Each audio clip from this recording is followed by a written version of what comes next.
Hello, everybody. It's Jake Gino, host of Jake Gino Podcast, here with my co-host, the multifamily mentor, the coach, the chef, the father of six, the best-selling author, the G-Daddy, Gino Barbo. Gino, how's it going? Jake, I'm doing good. You know why I'm doing good, Jake? Because you're hanging out with me, duh. Because for a change, your mic is working and our guest is not working. Usually it's the other way around, but after 7 years, you finally figured out your mic situation, Jake. It only took you 7 years, but you got it, brother. That's not true. I just got to put it up to my mouth like a lollipop. Anyways, always making it happen over here, big man. Today's guest is the host of the Passive Wealth Show and CEO and co-founder of 3 Doors. And it says period after that. So I don't think it's 3 doors down. It's just 3 doors. He is a leading voice in real estate investing and is dedicated to empowering others with the knowledge to create passive income and achieve their financial goals. So without further ado, Jim Manning, welcome to the show. Guys, thanks for having me. I really appreciate it. And I just want to look cool that I still have the mic and play here, even though it's not working. We don't know. No, we don't know that for sure. It may be, so we're just going to leave it there. Okay? It may be. We just don't know. We're not tech guys.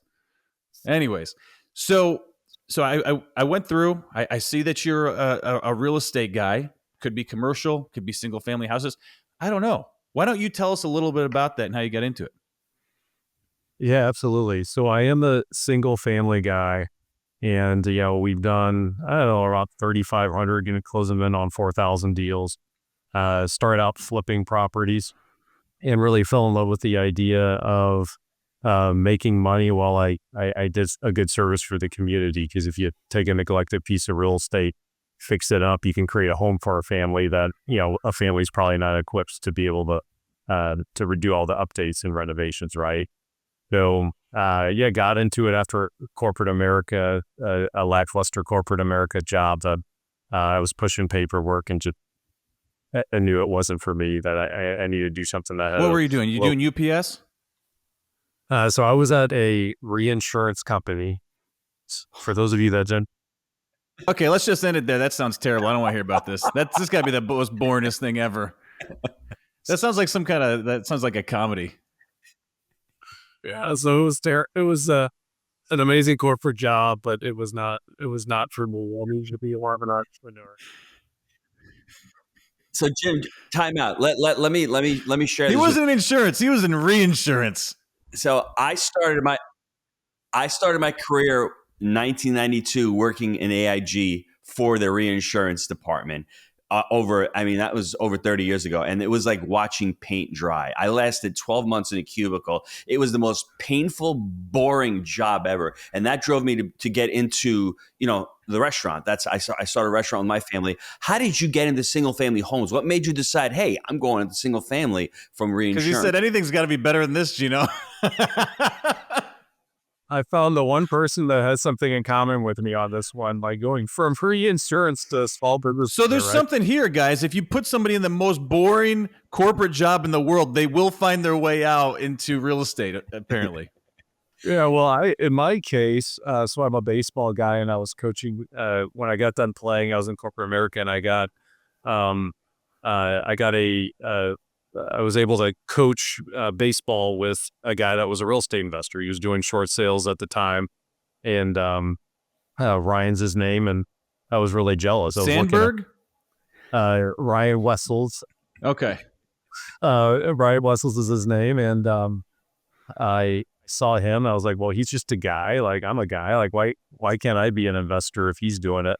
And so I got a little bit jealous and kind of stumble upon that, and I wanted to be able to still coach baseball and have more of a financial upside and do something that was good for the community at the same time. And so I got in, and so about 3 years later, Ryan and I ended up co-founding 3 Doors together. He's one of our co-founders, or the two of us were the co-founders, and what we were doing is, I'm a middle-class guy. I started with a $0 net worth. And what I realized is if I use other people's money, I can do a lot of deals. And I was using a high net worth money for 100% of the purchase price, but then I was self-funding with a repair money. And so I was able to, over the first couple of years, I was able to build it up to 3 properties at a time. with Ryan and I together were able to do that. And then we realized, well, wait, if we just use 100% of other people's money for the purchase and the renovations, well, then we can scale this up and do as many deals as capital that we can raise, right?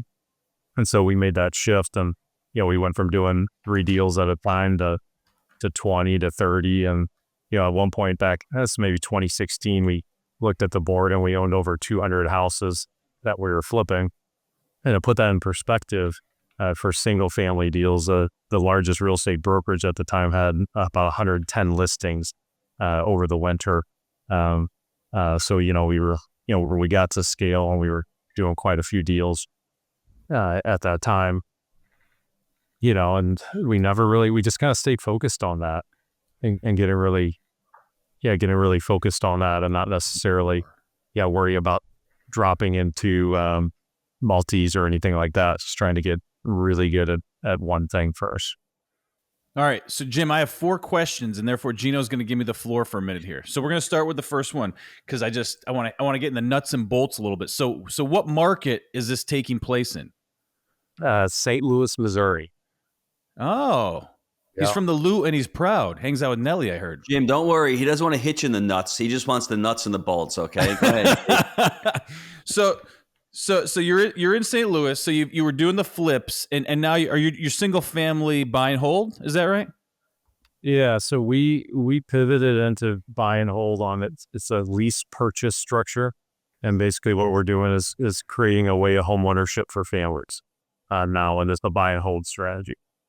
Okay, so you got 3,000 of those going right now. Is that right? No. So we have about 50 million of those properties right now. 50 million? Yeah. You have 50 million houses. No, 50 million of value. That's the value of I was saying, so it was like 3,000 houses. I was thinking something like that. Yeah. So over the course of our career, it's been over 3,000 deals that we've completed since 2006. Yeah. So you get the thing under contract, and then you basically become the bank. You take the bank out of the equation, and you help folks get into real home ownership. Yeah, that's right. Yeah, and then the nice about it is they act as the homeowner, so they're paying for all the repairs and maintenance. So there's no management component to it. I mean, you got to collect the payments every month, but yeah, there's the typical but that's like tech management. That's not. So it's buy right, finance right. There's no management here, Gino. He's actually getting more efficient than we are. Little jealous about that. And so like on the front end, how are you syndicating these initially? Like, how's that work with the capital? Yeah, so we have we'll buy it with our so I mentioned earlier when we were growing the flipping business, we had high net worths that were lending us debt. So that debt strategy's been around the whole time. And by the way, private lending, like, what an amazing way for passive income. You can stroke a check to, whether it's us or somebody else, stroke a check to an existing company and then just generate money off of your money. And so what we do is we take the debt and we purchase it, stabilize it, get a property, a tenant in there. And then once that's all put together, then we have an equity fund that ends up taking the property over, and we hold on to it in our equity fund. Nice. And so what's the ultimate goal? So, the interesting thing is, I think the ultimate goal is becoming our mission of homeownership. And, we got to about, this is maybe 2017, 2018. And I remember having hit, as I started in 2008, so I'm about 9 years into my journey. And a decade in, I remember thinking, wow, I've hit a lot of my original investment goals. And yet there's some resentment building up. It's like what the heck is happening here, that I literally own the company that I envisioned and was dreaming of. And yet, okay, we hit 250 flips now. Let's go to 300. And whenever we would hit our goals, we would just raise the bar up. And what I realized, there was a lot of lack of joy involved in that, of just chasing money after money's sake. It was like a bottomless pit of just not being able to really enjoy the moment, right? And what we, the Jason Courtney is who approached us with this homeownership program. And one of our first clients had a shelter connected us with her. He's a teacher, making good money, but her ex-husband was so controlling, she wasn't allowed to open up a credit card. No credit card, no credit score, right? That's Dave Ramsey for you. Sorry. Well, if you want to get a loan though for a home, like most of us need to get a loan for a home, right? And so we were able to put her together and say, well, you don't wait 10 years to start building wealth. That's crazy. You could afford a home. Let's just put you into home ownership. And we started doing deals like that. And what I realized was when I was chasing after the deals and chasing after the revenue, that was a game I could never win because the bar was always moving up. But when I started shifting it to chasing after a higher calling, chasing after a purpose, that was a game that not only could I enjoy the whole time, and I could really feel good about what we're doing and the legacy that we're leaving behind. So we started shifting into it, because we felt like it was a higher calling, and I mean, this is how investment minded I am, though, right? So we attract, 41 million of capital between the debt and the equity fund. And the equity guys, I'm like, well, hey, this is a solid investment because we get a 5% down from these people. We don't pay for any repairs and maintenance. And if they move out, we can end up making more money. And I go through all the reasons why it's an amazing investment opportunity. And I attract these 60 people with 15 million of capital on the equity side. And so I was searching for that impact, but then I put my investment lens on and I still then was going after the money, right? And still structuring it that way. And here recently, what I realized though was for me and what's going to lead to true fulfillment is for me to do both at the same time. Like, why can't I make a solid investment and drive an impact at the same time? And I didn't really know how I could do that until recently. We have a partnership with a non-for-profit that allows us to take donor-advised funds and lower the cost of our program.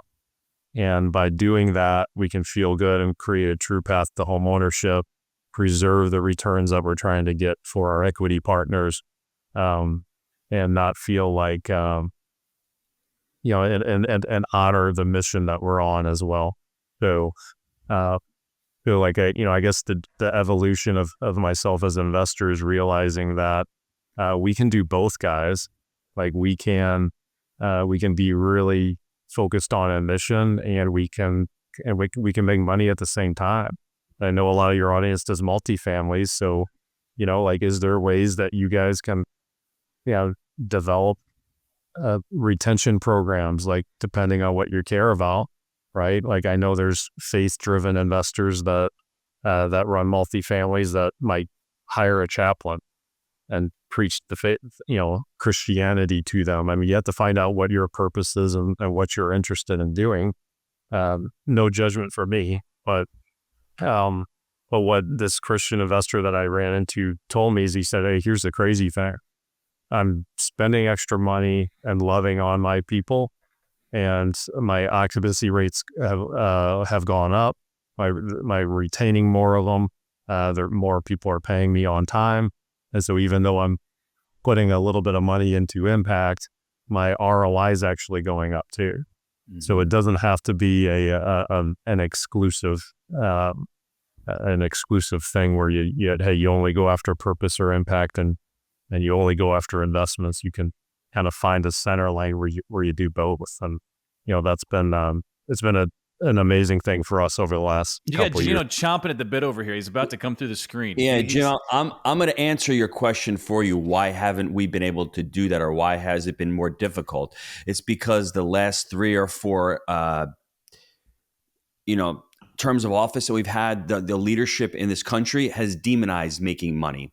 So for those of us that make money, we actually feel guilty sometimes for making money. And there's the greedy landlord. And no, if there's no margin, then there is no mission. That's what my priest friend told me. You need to make money in business. That's the bottom line. It's not charitable.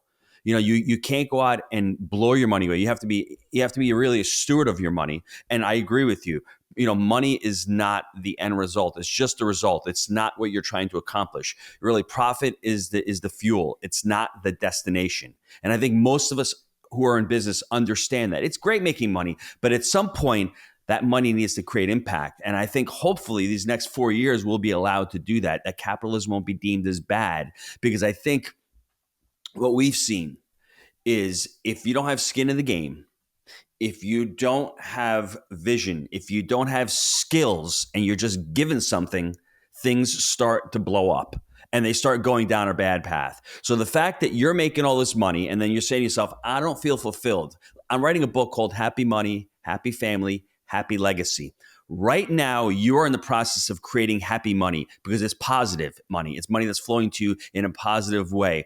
You're also creating a happy legacy because you're creating homeownership for people that did not have the opportunity to do that. And by the way, you're also empowering and making tons of money for your investors as well. So this is what we call a win-win, and this is what we call an amazing legacy. So if you're going on this journey of just wanting to make money, that's going to end pretty badly for most people, because you'll see, as in Hollywood and as in media, the more money you make, the more you want. The more you want, the more you compromise your principles and your morals, and more things you'll start doing that don't align with who your true values are. So I think the first thing that everybody needs to do as they're listening to this is really line out your values. Jim's values are different than Jake's, and they're different than mine. What is your mission statement? What is your vision?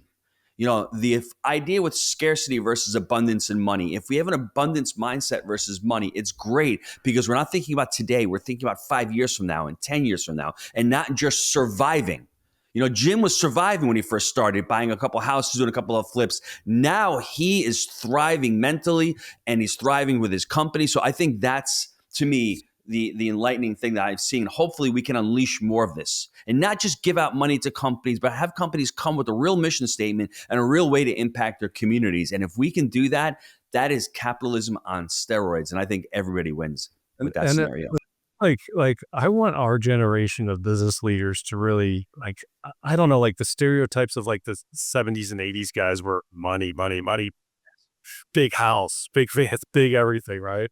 I would love for our generation of guys to realize, like, hey, let's go after, let's not apologize for us making money, but like, let's do it in a way that is impactful too. Like let's have our cake and eat it too. And I think let's make money selling food and have it be healthy for you too. That's right. Yeah. Let's not give 3 Fruit Loops every day, whatever. Right. And, I mean, it's so wild. And then, so the other thing is like we're exploring partnerships with different foundations and not-for-profits now too. And so there's ways to bridge the gaps. And I didn't think it was possible, guys. I was talking with, his name's David. And I said, David, there's one problem with our program is that we have to charge, if interest rates are at 6.5%, we have to charge 8% to get our equity partner the returns that they need.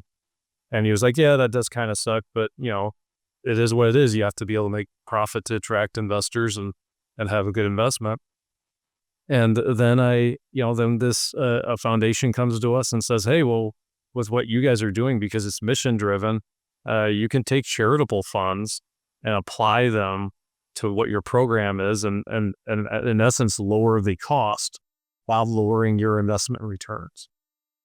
And so then I called David, I think I found a way. And David starts laughing and he goes, hey, I think I talked to the guy too. And so we had both talked to the guy at the same time, came together, and he was like, and David's in a blessed spot. He goes, here's the deal with me. My net worth I'm already hired. I can't spend the amount of money I have in my lifetime. So right now I have a plan to just invest for impact.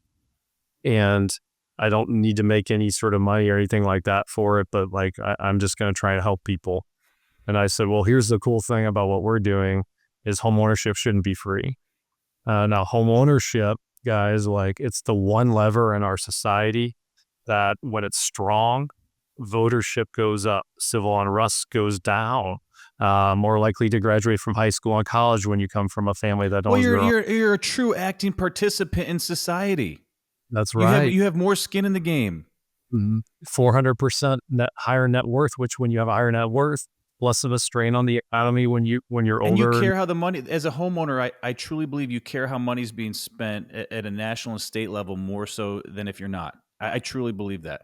Right. So it's the one lever that we can make our society better. And honestly, if you study civilizations that have failed, there's a book that Ray Dalio wrote. He's the Principles author that's not as well known as Principles. It's called Changing World Orders. And what he did was he studied different Chinese dynasties or different, the Roman Empire, all of that have failed over the last several thousand years in human history. And the second main reason that civilization fails is when the wealth gap gets too great.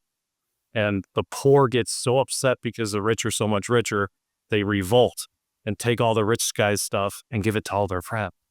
Now, we're in an age of nuclear bombs, of tanks, modern warfare, all that, so it's not quite as simple.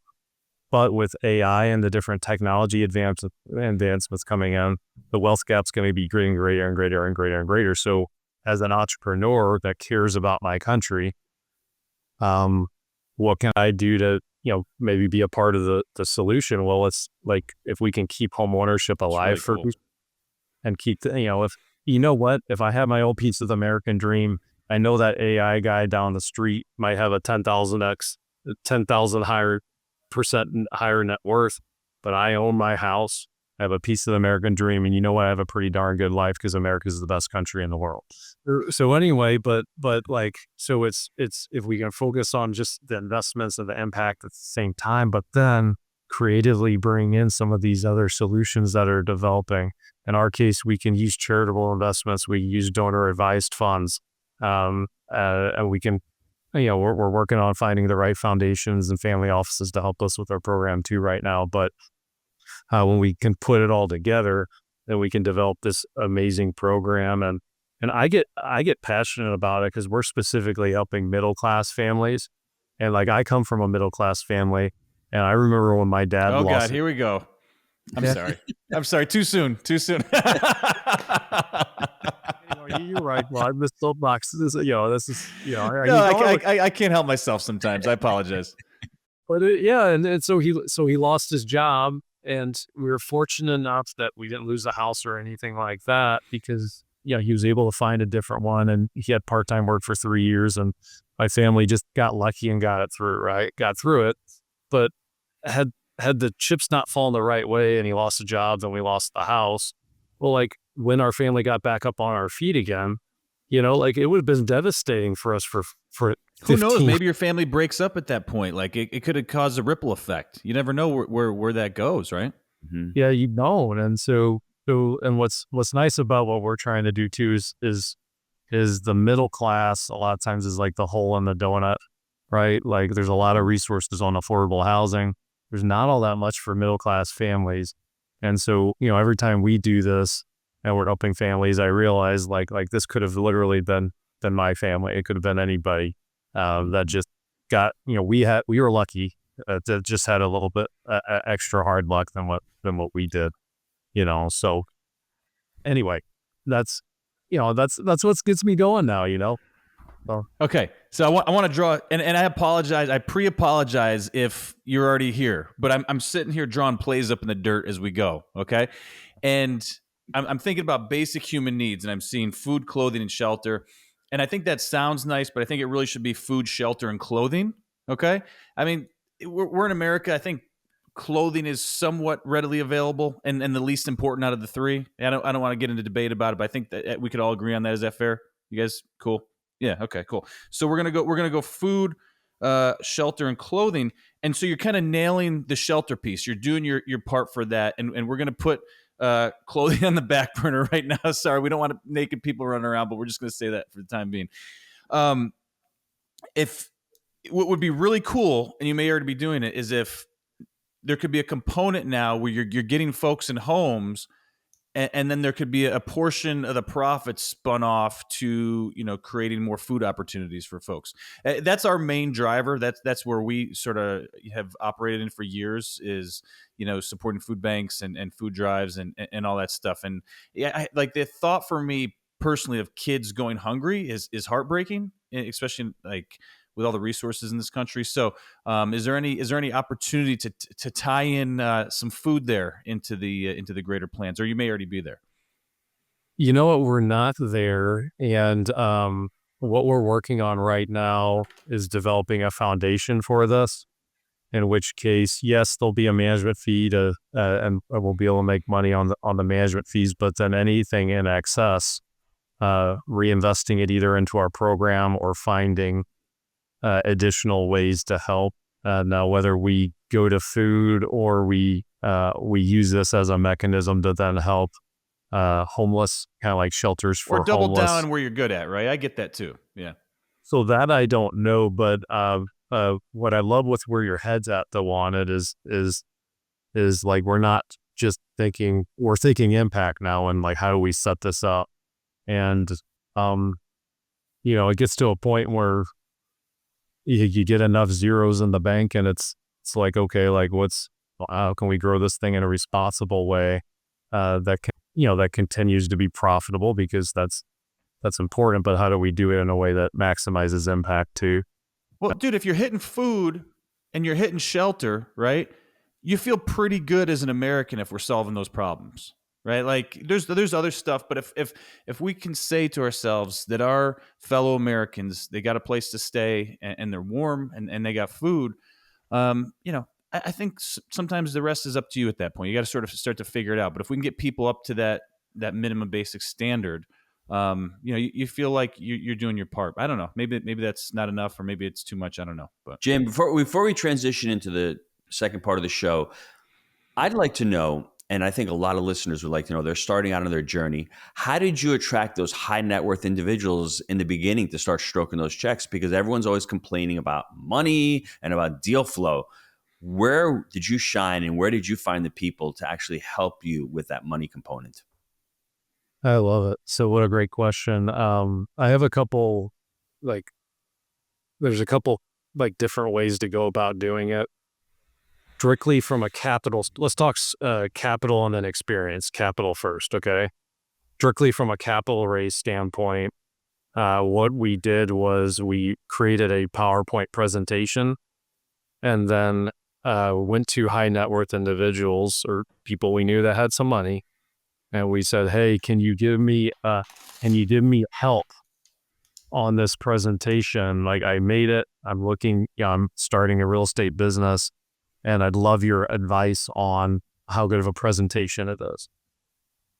And then you go through the presentation, and if they like it, they'll say, well, tell me about the returns, and maybe I want to put some money in it and I got some extra capital. If they don't like it, you still get some advice on the presentation to make it better. But then also at that point, you can ask for referrals of, well, hey, I know this this probably doesn't make sense for you. And you already know that because they haven't bid on it at that point. They haven't said, hey, I want to invest.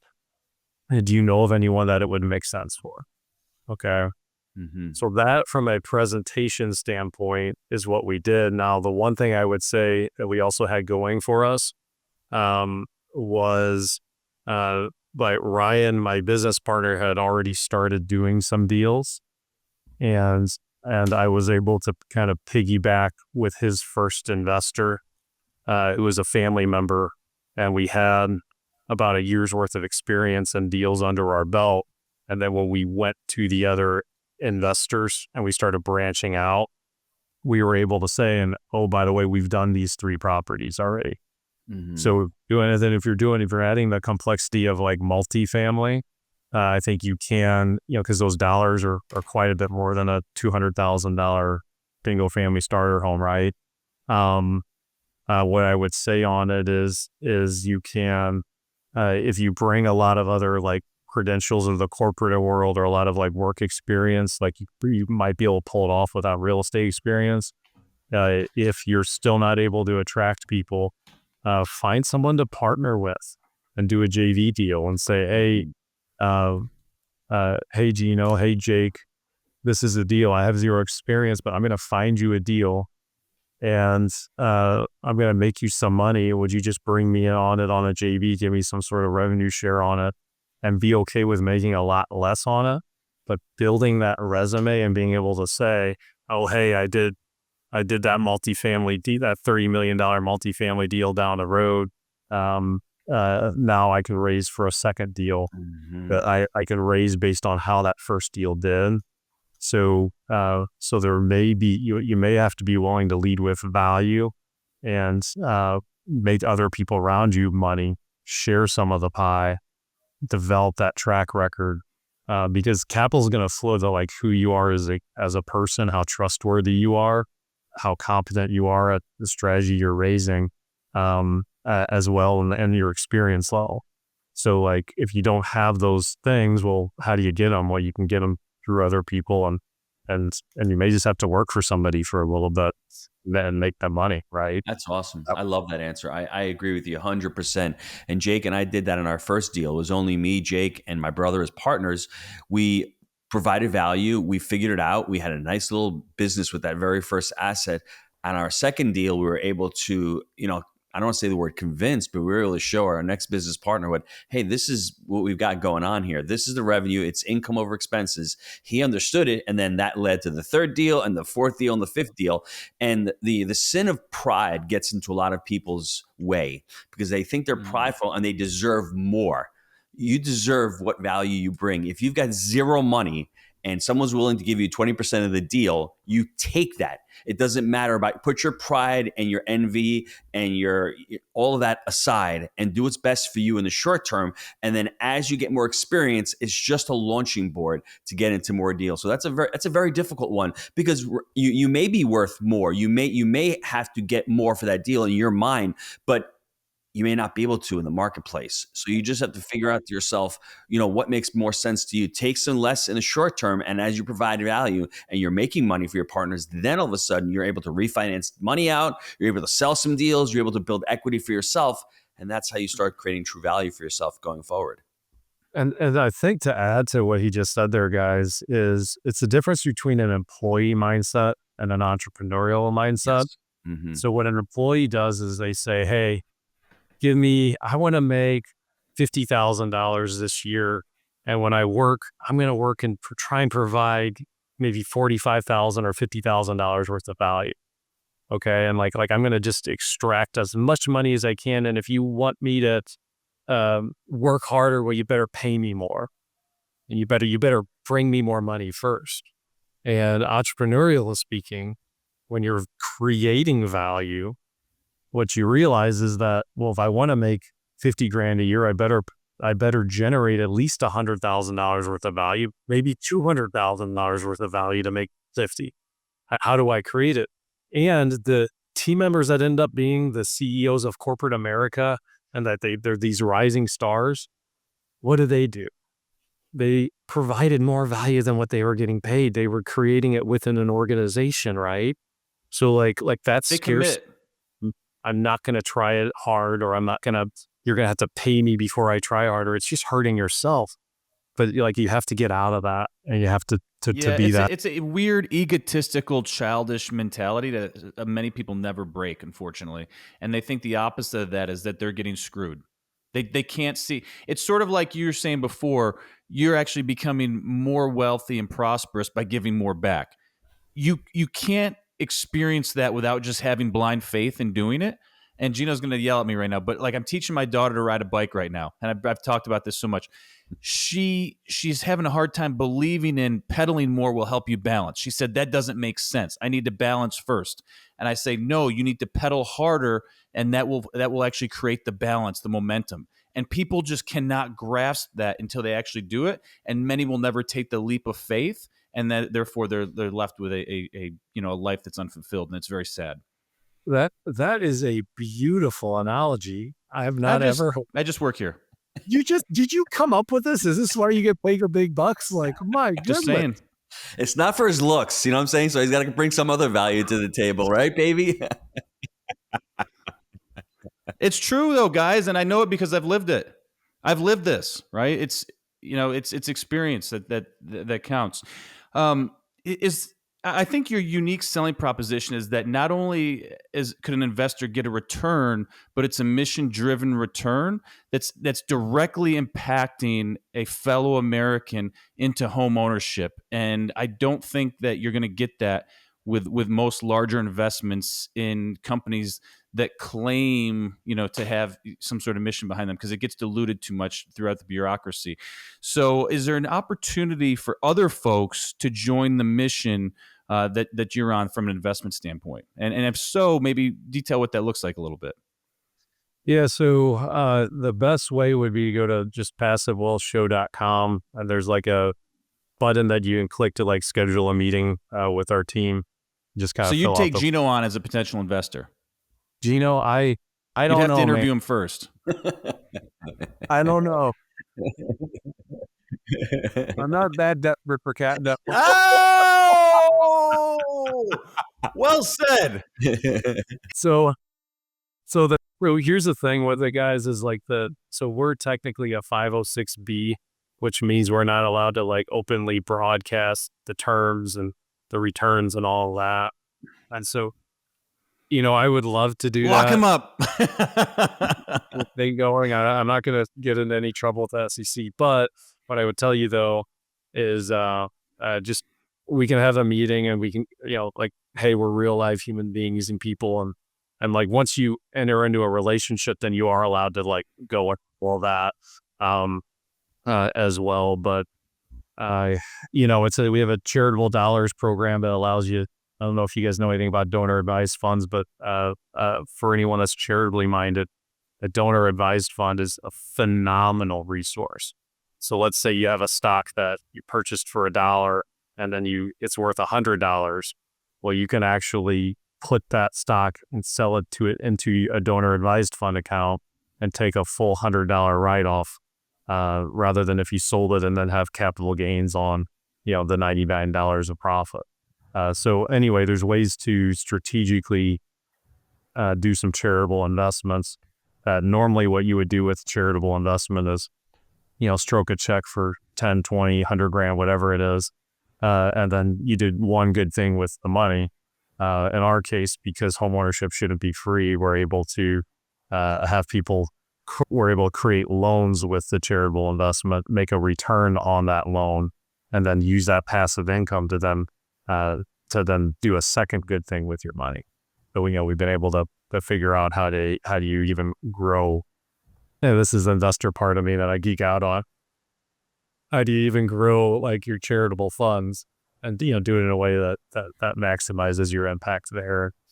I don't know, guys, about you, but the older I get, the more I think about how investing, how important and how influential our capital is when we invest. This is my ADD taking over. Sorry, I'm kind of getting ready to go down a different rabbit hole. But like if you look at like just different small investment groups that have changed the world, like all the way back to like Christopher Columbus. Christopher was a guy that was Italian. Apparently he's Jewish this year. They changed it all the time. So sorry, Gino. All right. Yeah, that Jewish Italian. Okay. Backed by the King of Spain. And then he discovers this world that didn't exist, which was already obviously there and would be discovered by somebody else too. But a person put some capital, he had his private investor was the King of Spain, put some capital into this expedition. And now they discover, I guess was it South America? I forget exactly where, if it was in Mexico, or shows you that I'm such a history buff, but then that changes the whole dynamic of the world, right? And like the influence of that, then they started settling in those areas that he discovered.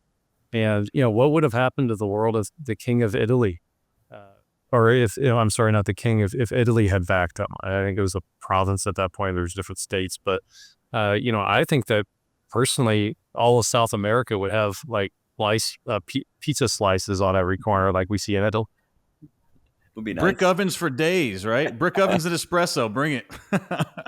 But when we invest into these ETFs, guys, we invest into Vanguard, and like Vanguard has an ETF that has like the top 5 Vanguard ETFs have like 13,000 plus companies in them. And we just got done with the election and voting. And what everyone says, how important it is for you to vote. You need your voice to be heard. But when we invest, guys, we have a vote. And if you care about certain things, you care about the world moving in a certain direction, and you put money into like a big well, that then is like, and for me, like I'm a pro-life guy. I just think it's a baby. It's not a right or left thing to me, that, and I don't judge you if you're the other way. I love everybody. But like, can't we all be a little tolerant, right? Yeah. I mean, and if you disagree, I'm just being me. I just think it's a little baby, and maybe it's more complicated than that, and the mom's health and all that. I just think it's a little baby. Okay, but then if I invest into an ETF that then has pharmaceutical companies that make money on, on abortion drugs, etc. Well, like, what am I? My vote then is contradictory to what my beliefs are. You're not living what you believe. Yes. I think it's very hard to live what you believe, but I think it will set you free. Well, yeah, not only that, but like you're investing, you're not in congruence with what you say. And like, it's almost like, so you're investing for money's sake at that point. And like, but there's an added layer of complexity that I'd love to challenge everybody to just start thinking about. Like, hey, my money has influence. And if I want it to move in a certain direction, I need to not only invest to make a return, but I should invest to make an impact too.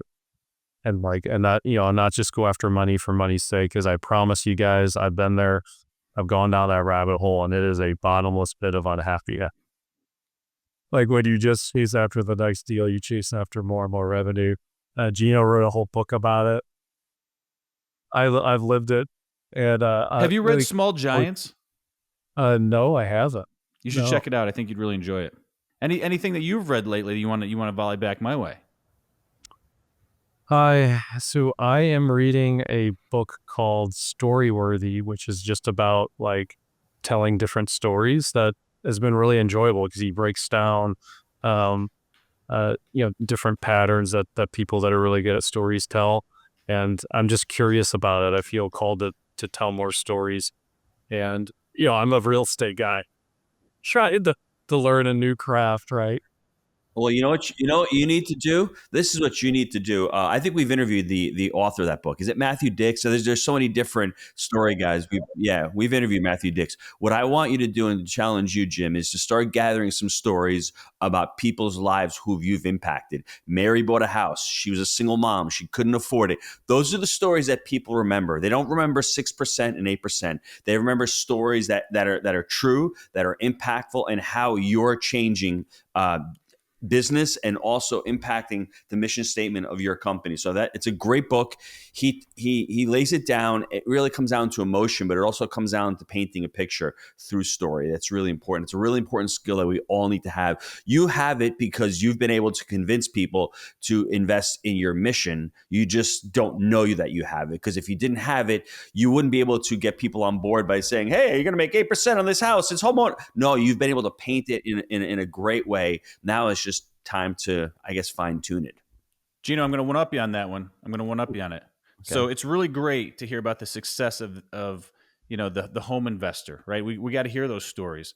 But as you all know, it's 2024 in America. Christmas started last week. Okay. So what I want to hear, that's true. My house is decorated, Hobby Lobby. We just met Santa this weekend. I don't know, maybe not in St. Louis, but it is in Tennessee.